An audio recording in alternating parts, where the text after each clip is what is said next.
तीन बहुओं के रवैये से सासू माँ बहुत परेशान थी। दरअसल बात ये थी कि तीनों बहुओं में किसी बात को लेकर अनबन हो गई थी। तब से ही तीनों एक दूसरे से मुंह फुलाए रहती थी। ना कोई सीधे मुंह किसी से बात करती, ना किसी का कहना मानती। पड़ोसी भी इस बात को जानते थे और जाने कैसे कैसे बातें भी करते।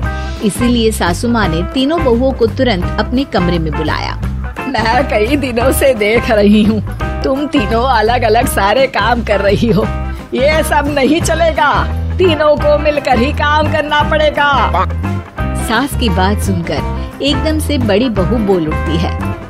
नहीं मम्मी जी, मैं इन दोनों के साथ कुछ नहीं कर सकती। मैं इस घर की बड़ी बहू हूँ, फिर भी ये मेरा कहना बिल्कुल भी नहीं मानती। अरे जेठानी जी, जानबूझकर मुझे डबल काम करवाती है आप। और छोटी मुझसे टेढ़े मुंह ही बात करती है। इन दोनों के बीच हमेशा सैंडविच बन जाती है मेरी, और मैं हमेशा आलू की तरह बीच में मसली जाती हूँ। मम्मी जी, इन दोनों को लगता है कि मैं छोटी हूँ तो इनके पैरों तले दब जाऊंगी, लेकिन नहीं, मेरा भी उतना ही अधिकार है जितना इन दोनों का है। बढ़िया आई दोनों मेरी चुगली करने के लिए, मुझे क्या कम समझ रखा है। तीनों बहू एक दूसरे से बहस करने लगती है और सास दोबारा ये देखकर टेंशन में आ जाती है और सबसे कहती है, चुप हो जाओ, अब से तुम तीनों सारे काम एक साथ करोगी। आंख बंद करके एक दूसरे की बात सुनोगी। तुम तीनों इस बात को गांठ बांध लो, वरना अगली छुट्टियों में तुम्हारा अपना मायके जाना कैंसिल। सास की बातें सुनकर डर के मारे तीनों हामी भर देती हैं। जी मम्मी जी, मैं समझ गई। हाँ मम्मी जी, जैसा आप कहें। आप जो कहेंगी मैं वही करूँगी।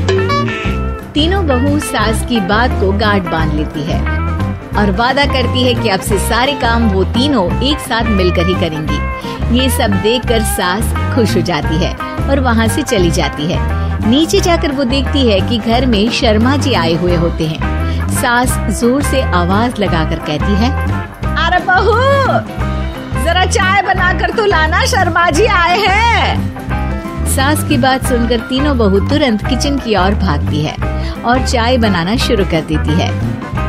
मुझे तो एकदम मसाले वाली कड़क चाय पसंद है, तो हम शर्मा जी के लिए मसाले वाली चाय ही बनाएंगे। अरे नहीं दीदी, गर्मी के मौसम में मसाला चाय कौन पीता है? मैं तो शर्मा जी के लिए इलायची वाली चाय ही बनाऊंगी। ये कैसी बात कर रही हैं आप दोनों? मेरी मम्मी ने सिखाया है कि मेहमान को ज्यादा दूध और शक्कर वाली चाय देनी चाहिए, वरना वो घर वालों को कंजूस समझते हैं। तो मैं तो शर्मा जी को ऐसी ही चाय दूंगी। तीनों बहुएं अपने अपने तरीके से चाय में शक्कर, मसाला, पत्ती सब डाल देती है। उबलने के बाद तीनों मिलकर चाय बाहर लेकर जाती है और शर्मा जी और सासू माँ को देती हैं। चाय पीने के बाद शर्मा जी सासू माँ को देखकर शर्मा जाते हैं और शर्मिंदा महसूस करते हैं कि आखिर उन्होंने चाय पीने के लिए हामी क्यों भरी। सासू माँ भी चाय पीना शुरू करती है और कहती हैं, अरे बहू, ये कैसी चाय बनाई है? चाय है या मीठे दूध की बासुंदी? हाँ, चाय अच्छी नहीं लगी क्या? कोई बात नहीं, हम पराठा बनाकर लाते हैं। चलो चलो अंदर। हाँ चलो। हाँ, आती हूँ मैं भी।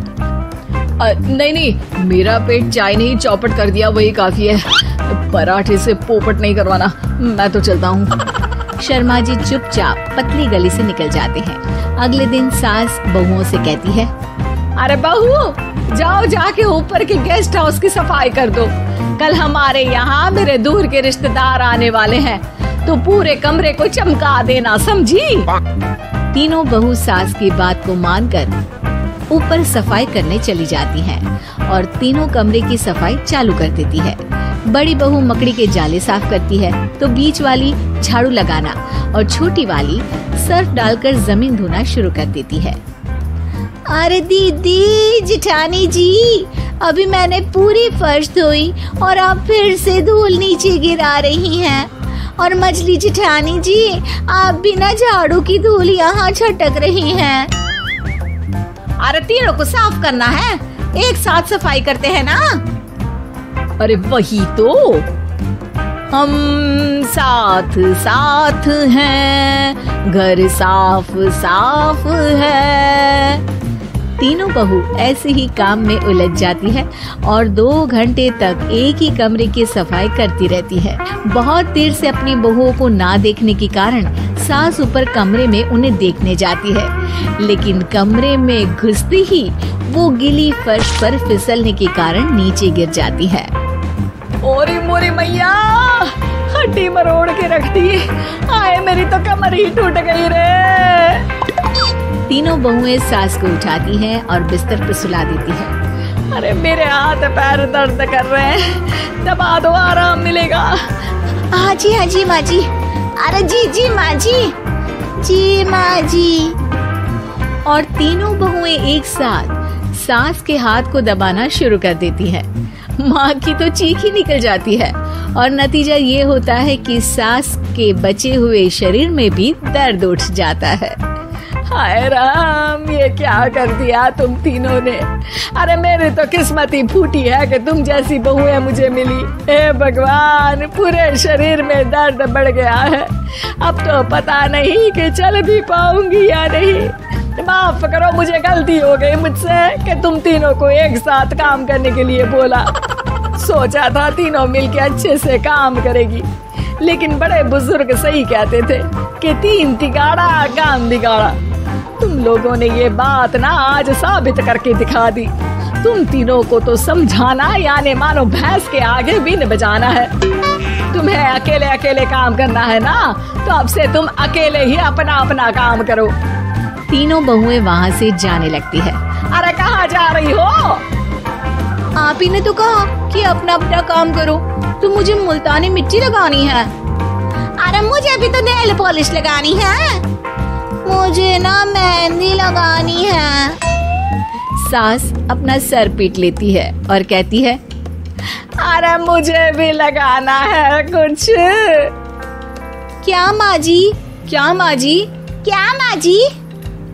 तुम्हारे घर वालों को फोन तुम्हारी हरकतें बताने के लिए।